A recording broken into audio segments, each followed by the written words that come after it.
নমস্কার বন্ধুরা, moms magic কিচেনে আমার পুরনো নতুন সমস্ত বন্ধুদের স্বাগত জানিয়ে আরো একটি নতুন ভিডিও শুরু করছি।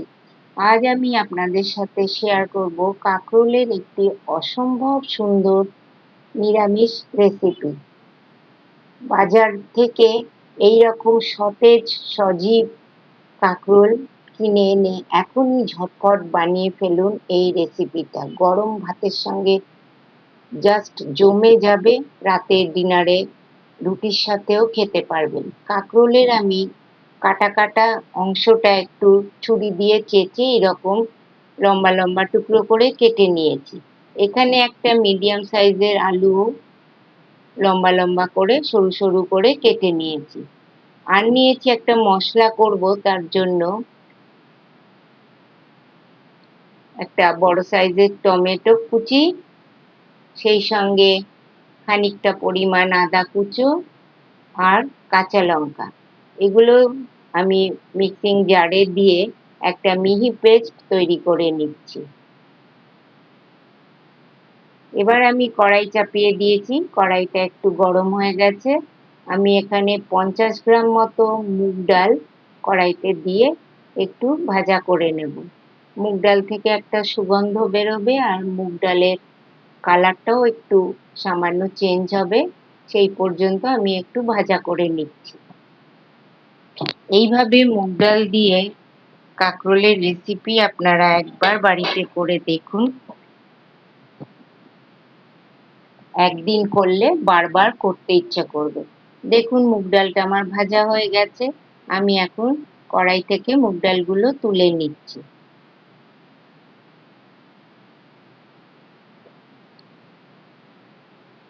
এই মুগ ডালটা আমি দুভাবে ইউজ করব। সে রান্না করতে করতে আমি দেখিয়ে দেব কখন কিভাবে মুগ ডালটা আমি ইউজ করছি। এখন আমি কেটে রাখা আলুগুলো তেলে দিয়ে একটু ভেজে নেব। একসাথে আমি কাঁকরোলগুলোও দিয়ে দেব। কাঁকরোল আলু একটু নেড়ে চেড়ে ভেজে নেব। যে কোনো নিরামিষ সবজি প্রথমে একটু ভেজে নিয়ে তৈরি করলে সেই সবজির স্বাদ খুব ভালো হয়। আলু কাঁকরোল দিয়ে নাড়াচাড়া করে নিচ্ছি। এখন আমি এখানে স্বাদ মতো লবণ দিয়ে দিলাম আর সেই সঙ্গে পরিমাণ মতো হলুদ গুঁড়ো দিয়ে দিলাম।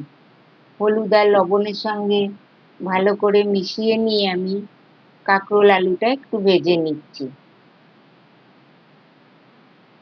আমার চ্যানেলে যারা নতুন তারা চ্যানেলটিকে সাবস্ক্রাইব করে আমার পাশে থাকবেন, এই অনুরোধ রইল।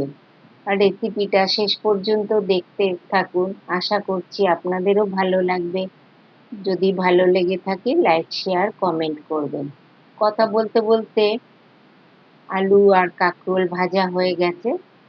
এর চেয়ে বেশি ভাজার দরকার নেই, এইরকম করে ভেজে নিলেই হবে। আমি একটা পাত্রে তুলে নিচ্ছি।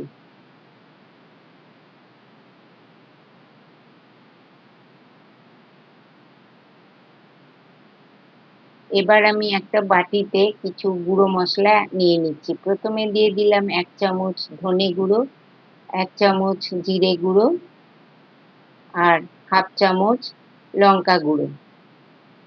এই গুঁড়ো মশলাগুলোকে আমি একটু জল দিয়ে গুলে নেব।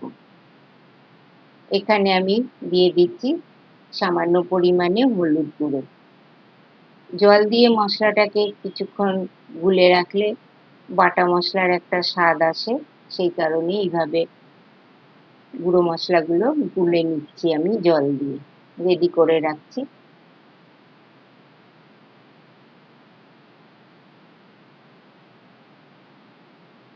আবার চলে এলাম রান্নায়। আলু কাঁকরোল ভাজার তেলেই আমি গোটা গরম মশলা ফোড়নে দিয়ে দিচ্ছি।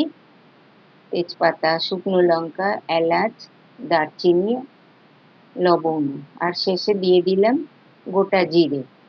ফোড়নটাকে একটু ভেজে নিচ্ছি।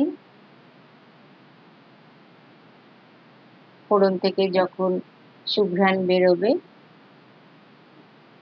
সেই সময় আমি এখানে দিয়ে দেব মিক্সিতে বেটে রাখা আদা, টমেটো, কাঁচা লঙ্কার পেস্টটা দিয়ে দিলাম। এখন একটু নেড়ে চেড়ে নেব যাতে আদা টমেটোর কাঁচা গন্ধটা চলে যায়।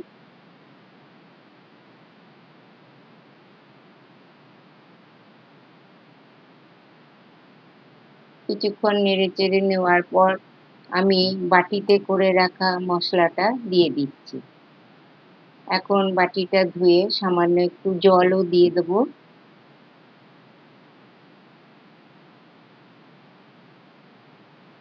এবার খুব ভালো করে মশলাটা কষিয়ে নিতে হবে যতক্ষণ না মশলার গা থেকে তেল ছেড়ে আসে। মশলাটা এখন নেড়ে চেড়ে কষাতে থাকবো।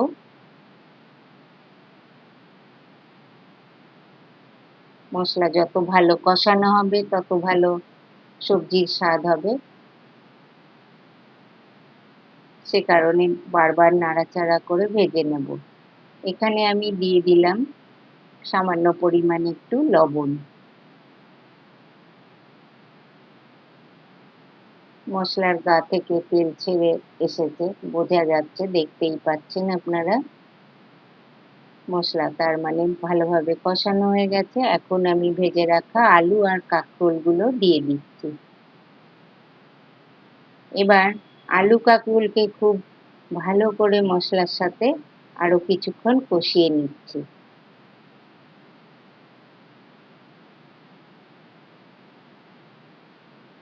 এখন দেখুন আমি যে মুগ ডালটা ভেজে রেখেছিলাম তার অর্ধেকটা এখানে দেখতে পাচ্ছেন, আর অর্ধেকটা আমি অন্য কাজে লাগাবো। এই ডালটা এখন আমি জল দিয়ে ভালো করে ধুয়ে এর মধ্যে দিয়ে দিচ্ছি। দিয়ে আবারও মশলার সাথে কষিয়ে নিতে হবে।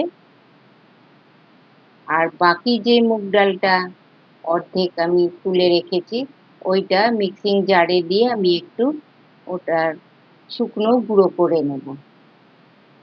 একদম মিহি পেস্ট করব না, একটু দানা দানা ভাব থাকবে সেই রকম গুঁড়ো করে নেব।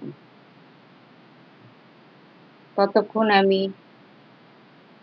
গোটা মুগ ডালগুলো সবজির সাথে ভালো করে কষিয়ে নিয়েছি। এবার গুঁড়ো করে রাখা মুগ ডালটাও দিয়ে দিলাম। আবারও সব একসাথে নেড়ে চেড়ে নেব।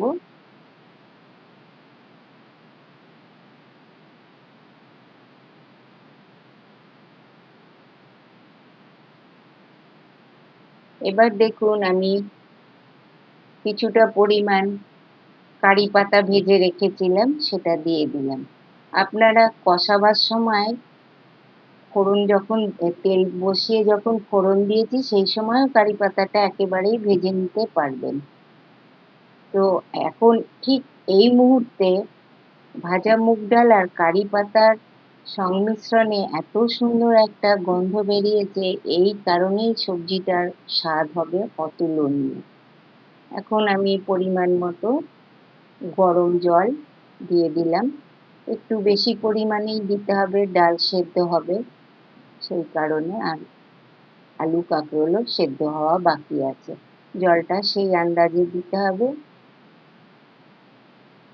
সমস্ত মশলার সঙ্গে সবজিগুলো নেড়ে চেড়ে মিশিয়ে নিলাম।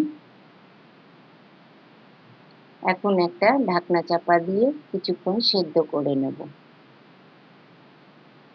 কিছুক্ষণ বাদে ঢাকনা খুলে দেখাচ্ছি।